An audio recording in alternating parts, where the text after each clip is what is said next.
forgot your Wix password or you just need to update it, in this quick tutorial, I'm going to guide you through the simple steps to change your password on Wix editor.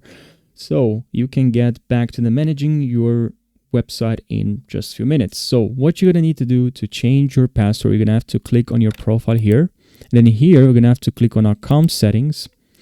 And then here in account settings, we have a couple of settings here. We have usernames change, last name, but that's not what you're looking for, right? You want to change your password.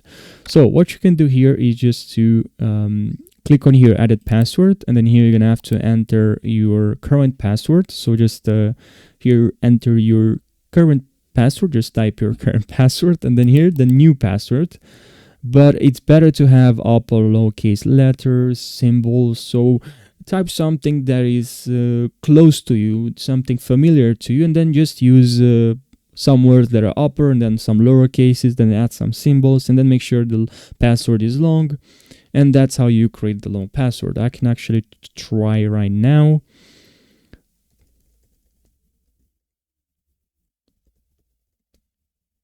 Okay, and I did it. Okay, so it works. Now you just have to retype your password and you change your password. Just need to click on save. So that's kind of the process. I hope you found this short video helpful. If you have more questions, leave your questions down below and I'll see you down in the next video. Take care.